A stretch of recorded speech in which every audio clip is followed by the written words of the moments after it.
இளநீர் மட்டைகளையும் தூள் பண்ணிக்கலாம். இந்த மாதிரி பவுடர் பண்ணிக்கலாம். அமுதம் 430 5 HP மாடலில். இப்போ இந்த உரி மட்டையை நம்ம இந்த இன்புட் வழியாக உள்ளே கொடுக்குறோம். இது நல்லா வெட்டி வெளியே வந்து பார்த்தீங்கன்னா தூளாக வெளியே வந்துடுது.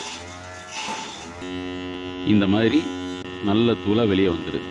இது கோகோ பித்து கட்டி அடிக்கிறதுக்கு, கோழி பண்ணைகளுக்கு, நர்சரி ஃபார்ம்களுக்கெல்லாம் பயன்படுத்திக்கலாம். இது பச்சை மட்டை. உரிச்ச மட்டையில் ஒரு 2 நாள் ஈரம் கொஞ்சம் இல்லாத மாதிரி இருக்கிறப்ப அடிக்கலாம்.